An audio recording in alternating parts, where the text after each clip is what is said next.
आदाब नाजरीन, 3 बजे की खबरों में आपका इस्तकबाल है। मैं हूं आपके साथ रेशमा फारूकी। सीडीएस जनरल बिपिन रावत ने रायसीना डायलॉग के दौरान कहा कि दहशतगर्दी के खिलाफ लड़ाई अभी खत्म नहीं हुई है। जनरल बिपिन रावत ने कहा कि जब तक हम दहशतगर्दी की जड़ तक नहीं पहुंच जाते तब तक हमें ये लड़ाई जारी रखनी होगी। बिपिन रावत ने दहशतगर्दी पर पाकिस्तान को वार्निंग देते हुए कहा कि अगर इख्तिसादी और सिफारती इक़दाम दहशतगर्दी को रोकने में कामयाब नहीं होते हैं तो ऐसे में भारत को सख्त कदम उठाने पड़ सकते हैं। अक़वाम मुत्तहिदा की सलामती कौंसिल में जम्मू कश्मीर पर बिला वजह मसला पैदा करने की पाकिस्तान और चीन की कोशिश नाकाम हो गई है। जम्मू कश्मीर पर पाकिस्तान की हिमायत करने वाली चीन की तजवीज़ नामंजूर हो गई। भारत ने कहा कि पाकिस्तान को भारत से ताल्लुकात मामूल पर लाने की सिमत में काम करना चाहिए। बहरिया के सरबरा एडमिरल करमबीर सिंह ने कहा है कि बहरी हिंद खत्ते में चीनी बहरिया की मौजूदगी तेजी से बढ़ रही है और भारतीय बहरी मिशन उन पर नजर रख रहा है।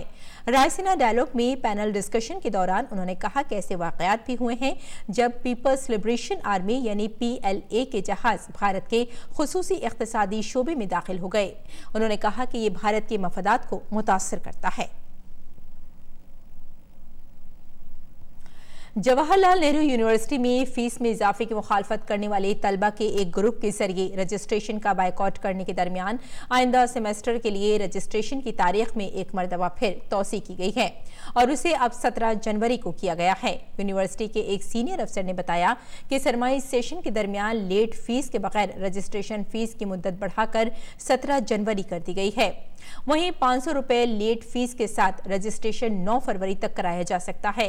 अफसर ने बताया कि इस मुद्दत के गुजरने के बाद वाइस चांसलर रजिस्ट्रेशन की तहरीरी दरख्वास्तों पर गौर कर सकते हैं और सही वजह पाए जाने पर जुर्माने के साथ ताखिर से रजिस्ट्रेशन की इजाजत दे सकते हैं।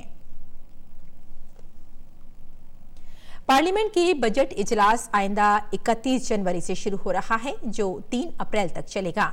दरमियान में कुछ दिनों की तातील भी रहेगी। सदर जमहूरिया रामनाथ कोविंद 31 जनवरी को सुबह 11 बजे पार्लियामेंट के दोनों ऐवानों और लोकसभा और राज्यसभा के मुश्तरका इजलास से खिताब करेंगे। बजट इजलास के पहले मरहले में दोनों ऐवानों की कार्रवाई 11 फरवरी को मुलतवी हो जाएगी और फिर दूसरा मरहला 2 मार्च से शुरू होगा। आम आदमी पार्टी के सीनियर रहनुमा और दिल्ली के नायब वजीर आला मनीष सिसोदिया ने मशरक़ी दिल्ली के पटपड़गंज असेंबली से कागजात नामजदगी दाखिल किए। मनीष सिसोदिया ने पर्चा नामजदगी दाखिल करने के लिए पैदल सफर किया। सिसोदिया के साथ बड़ी तादाद में उनके हामी मौजूद थे। उन्होंने पर्चा दाखिल करने से पहले पैदल मार्च भी किया।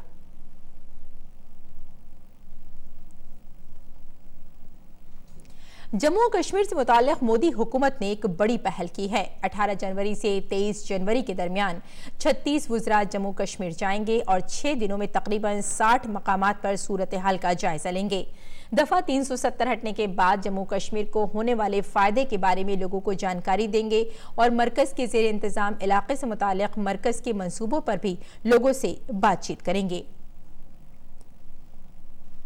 ईरान के वज़ीर ख़ारजा जवाद ज़रीफ ने यूरोपीय ममालिक पर मुश्तरका वसी कार्रवाई मंसूबे की खिलाफ वर्जी का इल्ज़ाम आयद किया है और कहा है कि ये मंसूबे का अब भी वजूद में है। ये बयान बरतानिया, फ्रांस और जर्मनी के जरिए 2015 के समझौते की शर्तों की खिलाफ वर्जी का ईरान पर इल्ज़ाम आयद किए जाने के एक दिन के बाद आया है।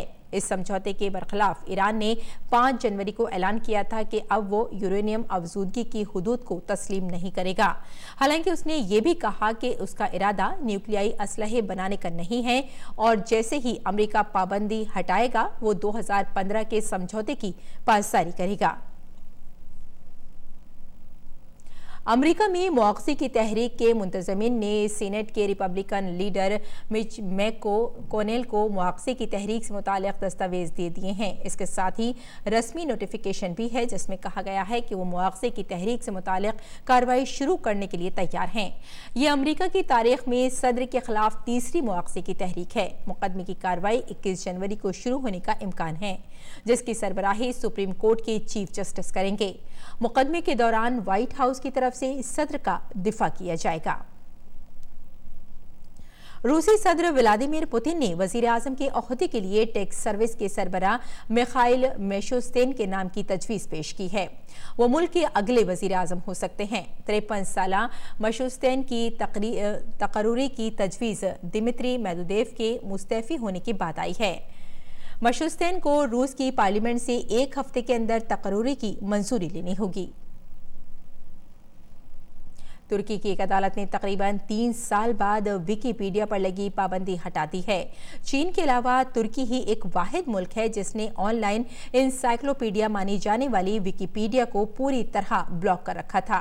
तुर्की के अफसरों ने 2017 में कहा था कि विकिपीडिया ने वो मवाद नहीं हटाया है जिसमें तुर्की हुकूमत पर दहशतगर्द तंजीमों की मदद करने का इल्जाम आयद किया गया था। तुर्की के सदर रजब तैयब एर्दोगान की हुकूमत में शख्सी आज़ादी खत्म करने की कई समाजी तंजीमें तनकीद करती रही हैं। इसी दरमियान विकिपीडिया से पाबंदी हटाए जाने के बाद भी इंटरनेट सार्फिन ने शिकायत की है कि साइट अब भी नहीं खुल रही है।